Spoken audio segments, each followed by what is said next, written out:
condensé de l'actualité des 7 derniers jours. Suivez sur AfroWeb TV l'actualité politique, économique et sociale. Bref, dans toute son entièreté sur www.afrowebtv.com. Veuillez vous abonner à notre chaîne AfroWeb TV sur YouTube et Facebook pour ne rien rater sur l'essentiel de l'actualité de la semaine. AfroWeb TV, au service de la communauté africaine à la diaspora. AfroWeb TV, c'est l'Afrique qui gagne.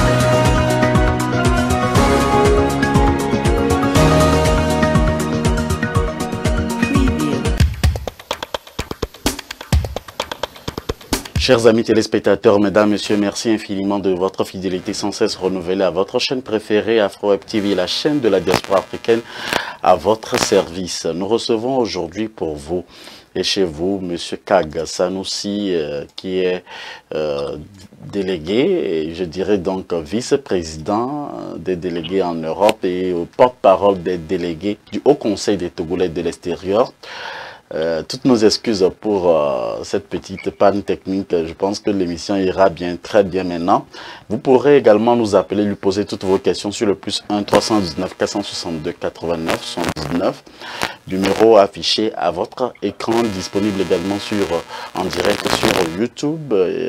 Merci à tous.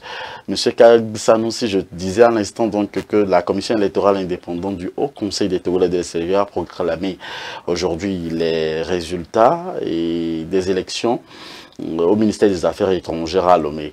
Ainsi, sur un nombre total de 157 188 électeurs inscrits, 144 659 ont participé au vote, soit 92,03%.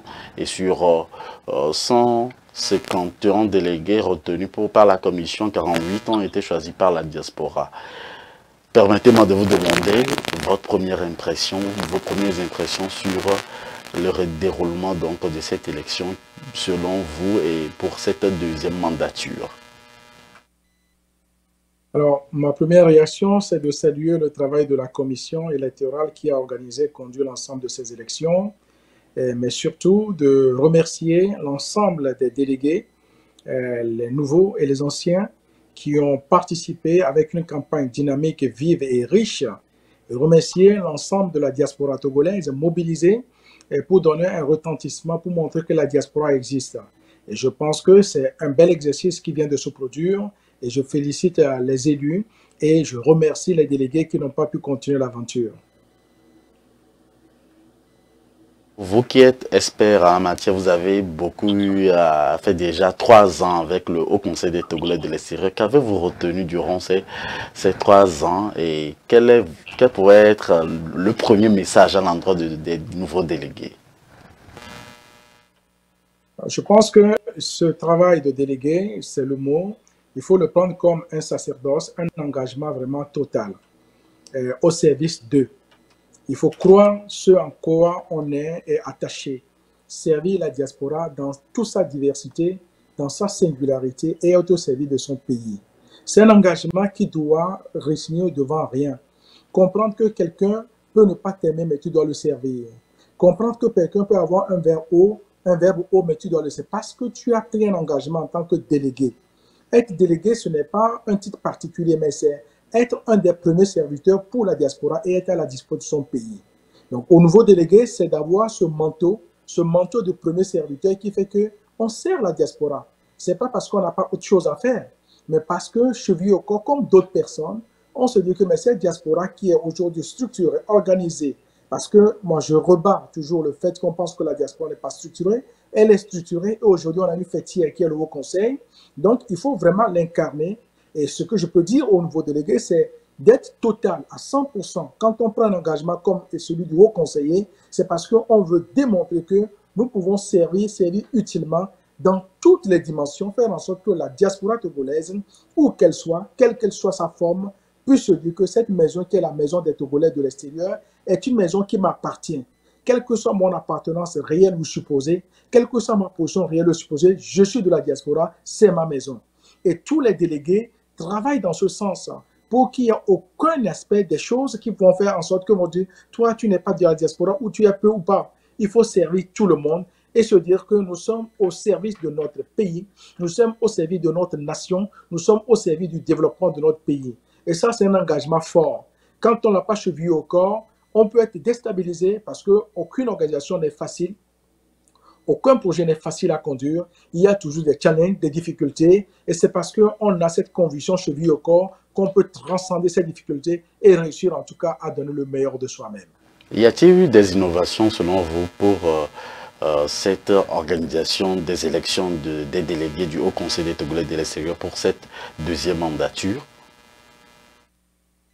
Oui, je pense qu'on peut parler d'innovation. Alors, sur le processus électoral, c'est un processus électoral, donc il faut préparer les choses. Donc, je ne suis pas dans le processus électoral, donc je ne peux pas en parler.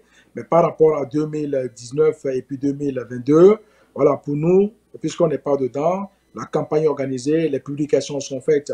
Là où je vois beaucoup d'innovation et je dirais d'enrichissement et d'entrain, c'est au niveau des candidats. Et je pense que la campagne 2022 est beaucoup plus riche que ne l'était la campagne 2019. Les candidats ont rivalisé d'innovation, de projets, d'inventivité, de créativité. Et je pense que tout ceci apporte un enrichissement au Conseil. Et il y a aussi plus d'engouement de la diaspora. Et j'ai vu des lives, des webinaires, des participations à des émissions. Vous-même ici, vous avez accueilli pas mal de nos compatriotes.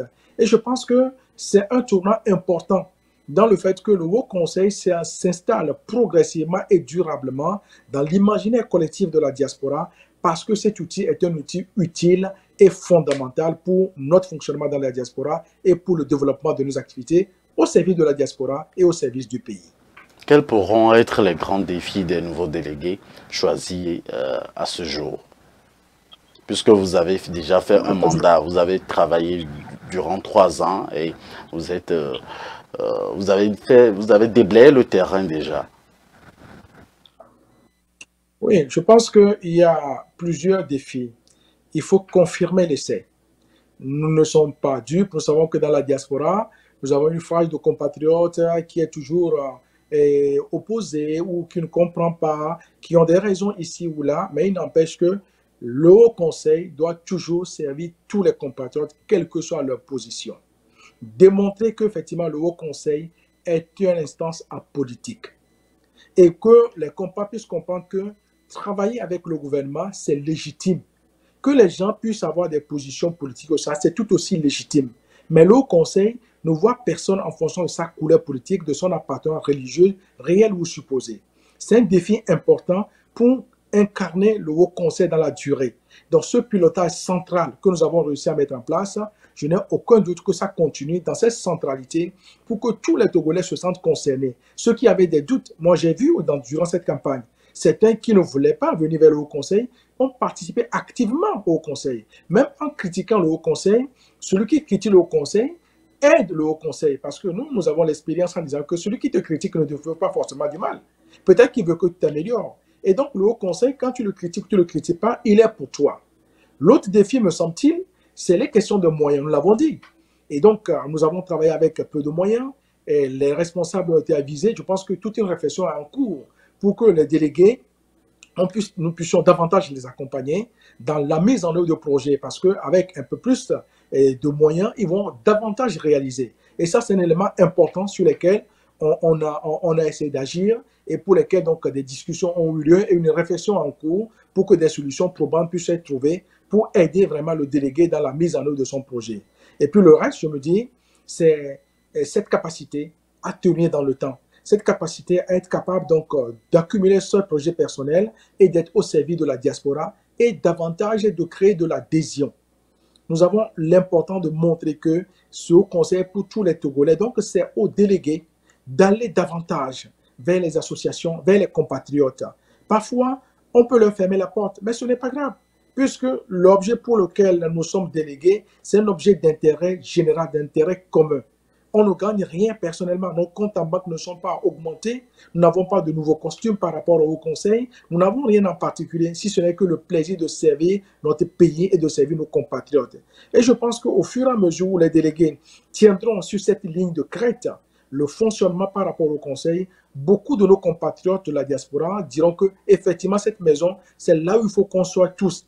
Que le débat puisse se faire, c'est normal. Qu'on soit des fois pas d'accord, c'est normal. Mais c'est dans cette discussion collective qu'on réussira donc à transcender des fois les divergences et à faire en sorte que notre pays puisse voir sa diaspora, une diaspora dynamique, plurielle, une diaspora qui peut être parfois critique, mais qui est constructive à tous les points de vue, et que nous aussi, nous puissions avoir un regard qui est changé par rapport à notre pays. Je pense que c'est un challenge. On va peut-être pas le réussir à 100% lors du deuxième mandat, mais je pense qu'on peut encore progresser parce que la progression est un objectif à atteindre et les nouveaux délégués iront forcément dans ce sens, j'en suis convaincu. Vous venez de parler de moyens. De quels moyens parlez-vous exactement et de quoi auront besoin les nouveaux délégués pour continuer ce que vous avez commencé? Non, les moyens, ce n'est pas des fois de grandes choses. Hein. C'est des petites choses. Les délégués sont débrouillés parce qu'il ne faut pas oublier que beaucoup de délégués engagés étaient déjà engagés au service de la diaspora, au service du pays. Donc, il y a des choses qui se faisaient. Il y a de petits moyens matériels, logistiques, des fois qui peuvent aider à ce que le délégué puisse être un peu plus à l'aise. Mais ça, on a eu à discuter au niveau qu'il faut, donc pour préciser les choses. Et je pense que les réflexions sont en cours. Il ne faut pas oublier aussi que nous avons aussi la capacité. Je prends l'exemple de nous qui sommes en Europe, par exemple, la capacité de lever des fonds. Et donc, il y a des schémas de réflexion qui peuvent aider. Nous, par exemple, en Europe ici, nous avons plusieurs associations. J'étais en Espagne il y a 1 ou 2 mois. Mais c'est le délégué espagnol avec les collègues associatifs qui ont trouvé des moyens pour rassembler les compatriotes, pour travailler sur les questions du terrorisme, comment la diaspora peut aider le pays. Donc, vous voyez que nous avons des leviers sur lesquels on agit. On n'attend pas tout. Mais il faut qu'on puisse davantage parce qu'il ne faut pas oublier que le premier mandat aussi, les circonstances de la vie n'ont pas été favorables. Nous avons eu Covid, il ne faut pas l'oublier, une crise qui nous a handicapés par endroits et donc c'était le début et tout début n'est pas évident. Voilà pourquoi je pense qu'au-delà de ces moyens dont nous avons parlé et sur lesquels on a eu à revenir à plusieurs moments, il y a des leviers sur lesquels on peut agir en les optimisant pour faire en sorte que les délégués de la nouvelle mandature puissent encore faire mieux que ce que nous avons essayé de faire. Alors, vous nous avez parlé des délégués qui ont pu se retirer pour donner la main aux autres, mais on a vu probablement plus de la moitié des délégués qui n'ont pas pu déposer des candidatures. Qu'est-ce qui justifie cela? Non, je pense qu'il y a plusieurs raisons. D'abord, au départ, on était 77 délégués. Donc là, aujourd'hui, on passe à 48 délégués pour davantage peut-être de flexibilité en termes de pilotage. On peut dire ça comme ça. Donc déjà, il y a peu de délégués par rapport au démarquement, c'est la moitié.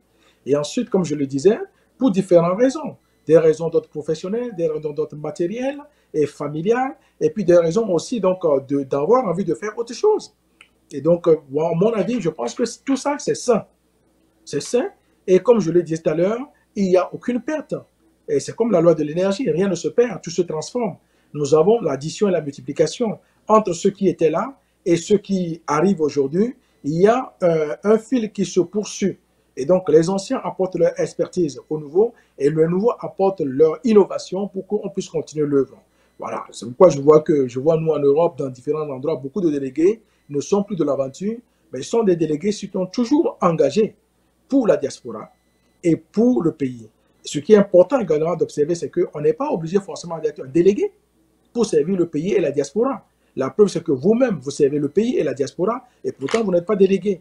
Et des milliers de nos compatriotes sont dans cette configuration. Être délégué, c'est d'avoir une représentation à un moment donné, d'être, je dirais, la fêtière pour dynamiser davantage, montrer que c'est un collectif cohérent qui fonctionne. Mais quand on n'est pas dans le pilotage du collectif, cela ne veut pas dire qu'on n'est pas un membre du collectif et qu'on ne peut pas apporter une plus-value au collectif. Le 20, il y a de cela probablement 3 ans, j'avais vu M. Kagbe Sanoussi à Lomé et il était parti avec le titre de vice-président et porte-parole des délégués. Que deviendra M. Sanoussi Kag après donc avoir remis le tablier, et quelle sera donc la carrière donc de M. Kag juste après? C'est vrai que vous avez des fonctions déterminées, on en parlera tout à l'heure. Vous venez de sortir également un bouquin, on parlera, on fera une petite digression, mais que devient M. Kag Sanoussi après les élections au Conseil des Togolais de l'extérieur? Non, M. Sanoussi reste toujours un acteur engagé, passionné et entier, toujours au service de la diaspora, au service du pays. Comme je le disais tantôt, on peut servir son pays, servir la diaspora de X manière, de là où on est. Et de toute la façon, nous restons une ressource pour la diaspora, une ressource pour le Haut Conseil des Togolais de l'extérieur. Et c'est ça la qualité de la chose, et c'est ça la beauté de la chose.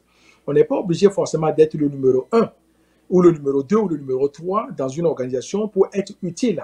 Chaque maillon de la chaîne a une utilité. Et donc, là où je serai demain, je serai toujours un acteur au service de mon pays, au service de la diaspora. Donc, pour M. Sanoussi, il n'y a aucune... Être délégué, ce n'est pas une fonction. C'est un engagement bénévole. Je suis occupé par ailleurs par d'autres fonctions. Je continue à les exercer. Et puis, je serai toujours une force qui peut aider, accompagner les délégués et être là au niveau de la diaspora. Et pour ça, je pense que même les collègues délégués n'en doutent pas, et moi-même, j'en doute pas, et je pense que c'est ce qu'il faut. Il faut que nous puissions créer ce continuum, et que aussi qu'on puisse passer la main de temps en temps, parce que là, aujourd'hui, voilà, de nouveaux délégués vont arriver, nous sommes toujours dans la boue. Qui sait? Si je suis toujours en vie, peut-être que dans quelques années, peut-être que je serai encore candidat, j'en sais rien. Ben, on ne sait pas, mais voilà. L'idée, c'est que quand je vois l'exemple, par exemple, de la France, il y a de nouveaux délégués. Et avant les délégués, il y a de nouvelles candidatures avec un enrichissement énorme. Et aujourd'hui, notre rôle, c'est d'accompagner et d'être des forces utiles. Des forces, je dirais, centripètes pour faire en sorte qu'on puisse converger nos forces et que le Haut Conseil s'installe durablement dans le paysage de la diaspora et dans le paysage togolais. Connaissez-vous les délégués qui sont choisis du côté de l'Europe, et quelles sont vos relations? Non, je connais certains, pas d'autres non. Certains, je les ai connus parce que dans les différents mouvements, je les ai croisés, et d'autres, je ne les connais pas. Mais bon, pour moi, ce n'est pas un problème majeur. La preuve, c'est que les 77 délégués de la première mandature, j'en connaissais peut-être 2. Mais pourtant, j'ai travaillé avec tous les 76 autres. Donc, pour moi, ce n'est pas un problème rédhibitoire. L'essentiel, c'est l'engagement des uns des autres pour la diaspora, pour le pays. Dès lors où on se rejoint au niveau de l'intérêt commun pour notre pays, je pense qu'il n'y a aucune difficulté pour travailler ensemble, quelle que soit la place que nous occupons. Monsieur Kag Sanoussi est avec nous aujourd'hui. La ligne est ouverte pour tous les téléspectateurs, pour tous les amis internautes qui veulent bien lui poser des questions. Et je rappelle à tous les amis internautes que nous vous donnerons au maximum 2 minutes pour poser votre question ou intervenir dans ce numéro de votre émission Avis de la diaspora. Alors, Monsieur Kag Sanoussi est porte-parole des délégués du Haut Conseil des Togolais de l'extérieur et vice-président des délégués en Europe. Alors, Monsieur Kag, un autre pan donc de cette discussion, de cet entretien, voudrait qu'on fasse un peu une digression pour parler également de la réticence des Togolais de l'extérieur. Sur presque 2 millions de Togolais à la diaspora, nous avons eu seulement 157 188 qui s'étaient fait enregistrer pour voter pour les délégués du Haut Conseil des Togolais de l'extérieur. Quelles sont les raisons qui justifient cette réticence des Togolais à l'extérieur? Alors, je pense que cette question est importante et qu'il faut l'aborder avec beaucoup de hauteur. D'abord, les abstentions sont toujours nombreuses quand il y a des élections. Par ailleurs, on sait qu'il y a une partie de nos compatriotes qui étaient opposés. Non pas sur le fait du Haut Conseil en tant que tel, mais ils étaient opposés, et sur le fondement, les raisons, est-ce que c'est politique, est-ce que c'est pas politique. Et certains sont restés dans ce schéma, mais d'autres ont évolué. Et puis, il faut aussi se dire que peut-être que notre communication n'a pas atteint aussi tous les compatriotes de la diaspora. Et ça, il faut, parce qu'il ne faudrait pas faire, voilà, se dire que nous sommes tout beaux, tout bien, on a tout bien fait. Non. C'est un bébé qui a 3 ans. On dit pour se coucher, il faut d'abord s'asseoir. Quand vous voyez le Haut Conseil des manières de l'extérieur, ils ont mis plusieurs années pour être au niveau où ils sont aujourd'hui. Donc, nous venons d'arriver et donc c'est peut-être normal aussi pour que les choses aillent progressivement. Je suis convaincu que le nombre de Togolais sensibilisés sur le Haut Conseil en 2022 est quasiment 3 à 10 fois plus supérieur que le nombre de Togolais ne l'était en 2019. Donc, je pense qu'il faut être dans un processus d'amélioration continue, voir le verre à moitié plein. Je ne suis pas naïf du fait que certains sont opposés pour d'autres raisons. Et ça m'amène à préciser une chose importante.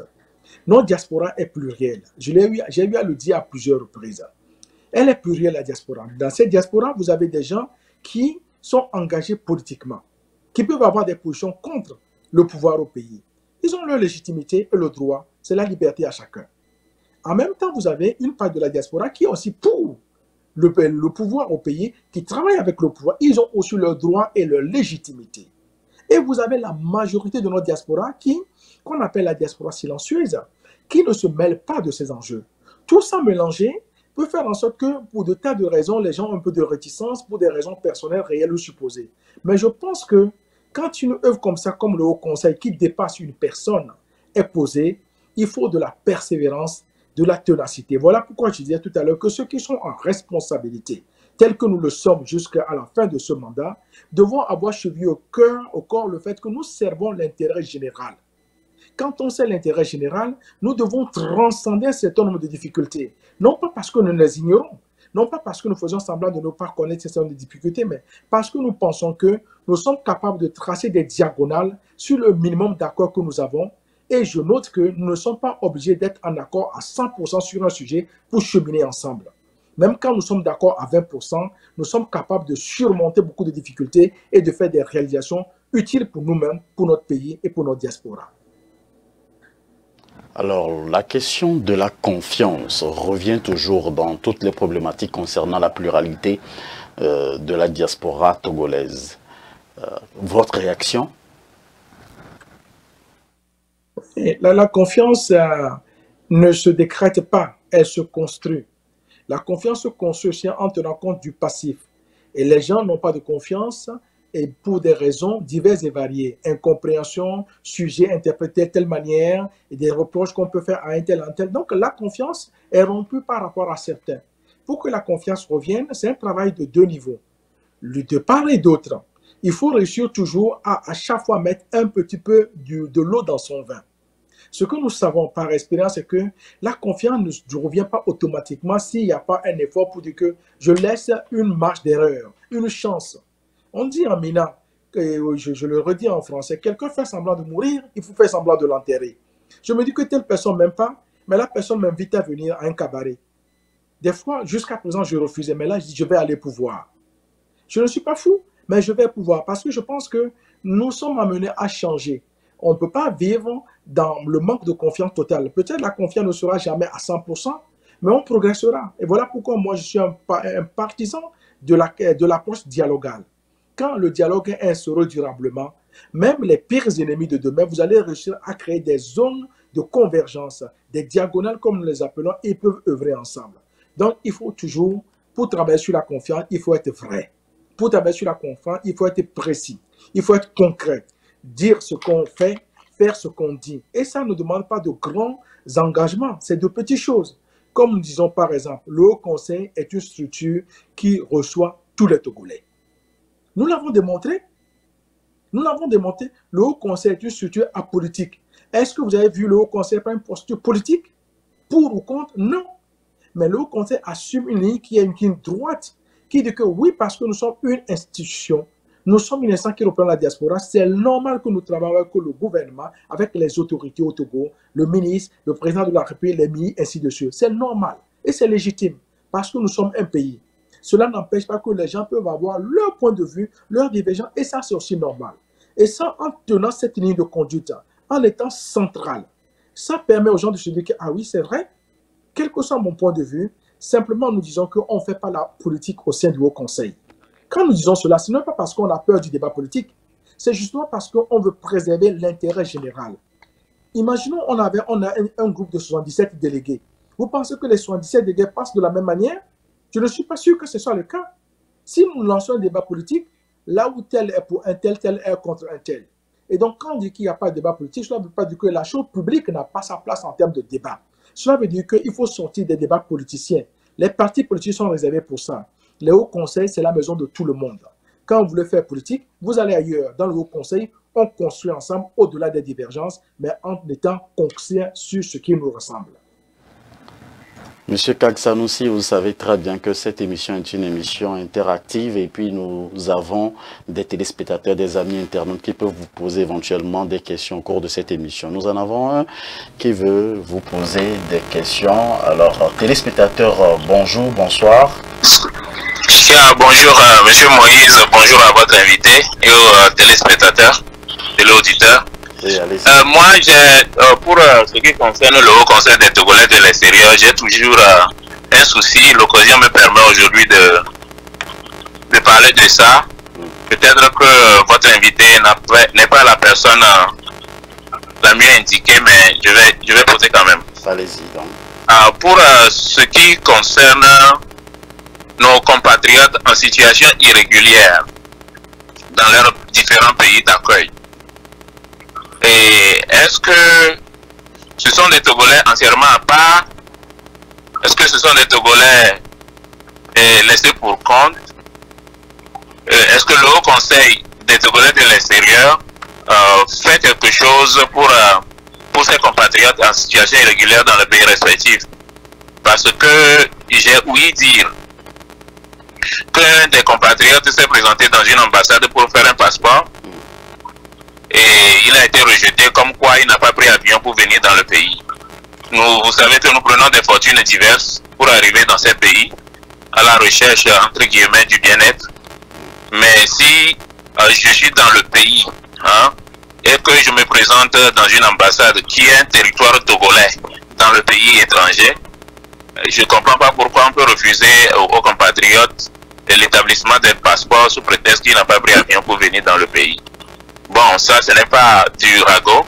Le gars, il a posté vidéo et puis ça a fait le tour sur la toile. Moi, j'ai trouvé ça un peu gênant.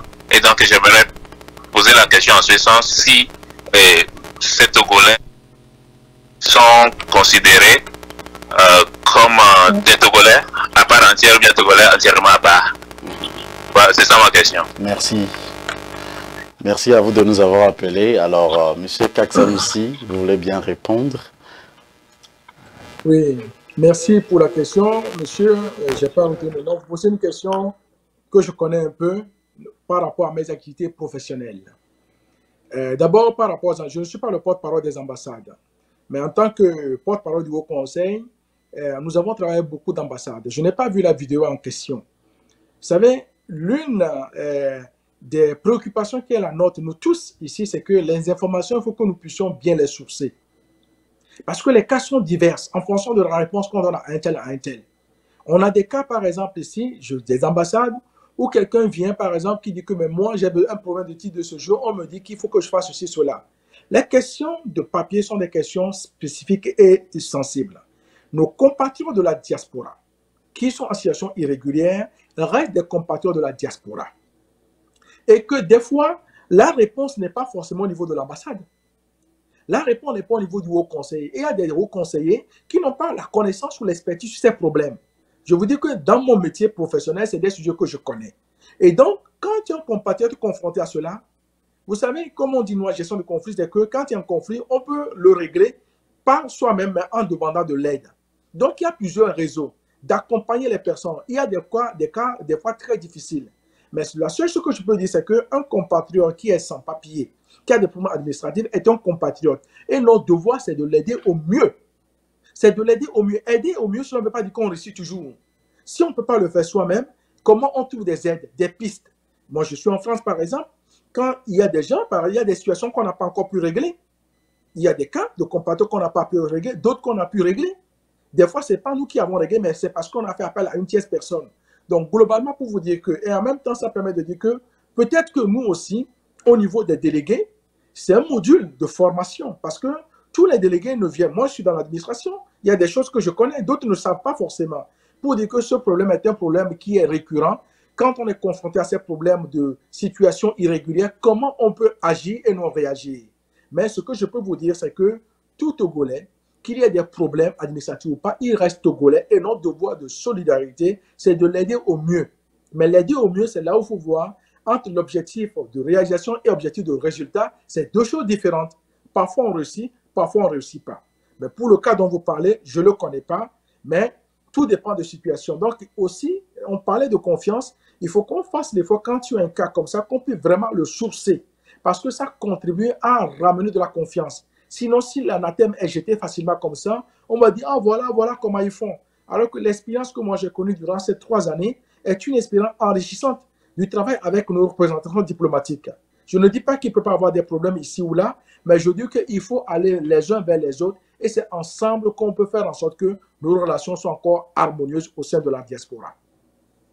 Les délégués pays sont-ils formés lorsqu'ils sont invités à Lomé pour leur installation, Monsieur Kak Sanoussi, puisque à la première mandature, si vous permettez, on avait demandé aux journalistes de sortir pour qu'on donne plus le temps aux délégués de se faire former pendant des jours. Comment est-ce que ça se passe généralement? Non, il faut dire que la première mandature, il y a eu des sessions de formation. Mais, alors, on est dans le domaine, les délégués ont passé 2 jours et demi ou 3 jours à Lomé. Et donc, il y a eu voilà, beaucoup d'informations données. Et par la suite, on a eu quelques moments où des formations ont été faites sur des sujets spécifiques. Donc, je pense qu'effectivement, ce n'est pas assez parce que la tâche est énorme et puis on découvrait. Les choses vont évoluer autrement parce qu'aujourd'hui, on a l'expérience. On voit où ça pêche, ce qu'on aurait pu faire. Et je pense que les nouveaux délégués qui vont arriver, il y aura d'autres modules de formation et en continu. Déjà avec l'expérience que nous avons, les questions par exemple de papier administratif dont vous parlez, on a eu à régler un cas au sein d'un haut conseil récemment par rapport aux étudiants qui sont arrivés mais qui sont confrontés à des problèmes. Ce n'est pas le haut conseil qui a réglé, mais grâce au haut conseil et grâce à l'apport de différents acteurs, des solutions peuvent trouver à des étudiants. Donc je pense que les formations ont eu lieu, mais on va les amplifier et il faut les amplifier pour que le délégué puisse avoir beaucoup d'outils pour pouvoir agir quand il est confronté à un certain nombre de problèmes. Oui, M. Sanoussi, merci infiniment de répondre à toutes les questions qui sont posées par la diaspora, mais l'inquiétude prévaut toujours avec certains téléspectateurs qui disent, par exemple, si quelqu'un est en situation régulière et qu'il se trouve aujourd'hui à la diaspora, est-ce qu'il peut aller dans une ambassade pour faire son passeport togolais ou être en règle avec la loi togolaise? Allô, Monsieur Sanoussi, vous nous écoutez? Allô, Monsieur Kak Sanoussi, vous nous écoutez? Monsieur Kag, vous nous écoutez? Un petit problème de connexion avec Monsieur Kag.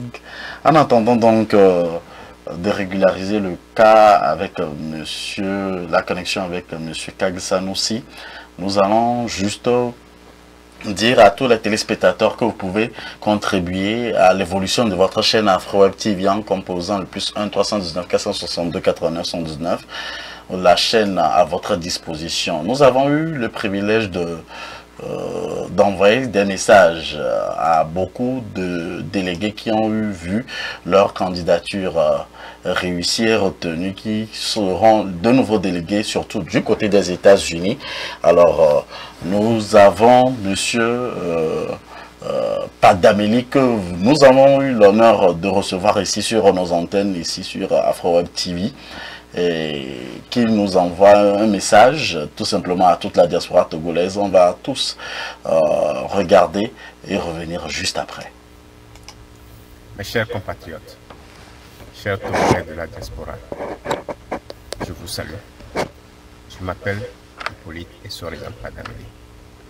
Je viens par le canal de AfroWeb TV vous dire merci, vous remercier pour le choix que vous avez porté sur moi, afin de vous représenter comme délégué du Haut Conseil des Togolais de l'extérieur. Le chemin est long, ce n'est qu'un début. C'est pour cela. Oui, président, je ne vous vois plus. Hein. Je ne vous vois plus, je ne vous sens plus. La connexion a été coupée avec vous. Beaucoup à faire.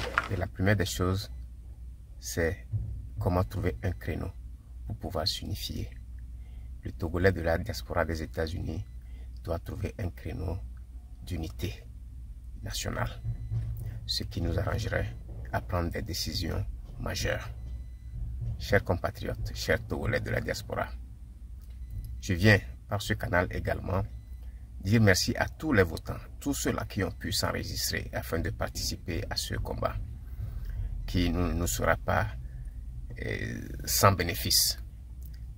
Croyez-moi, je vous renouvelle ma confiance, tout en vous disant que je serai là pour la diaspora et rien que pour la diaspora.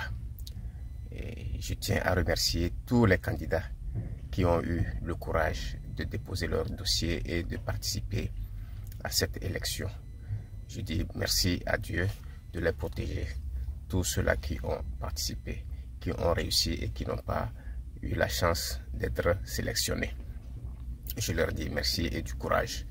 À Madame Avougla, j'aimerais bien sûr lui dire merci et puis lui dire congratulations pour son élection.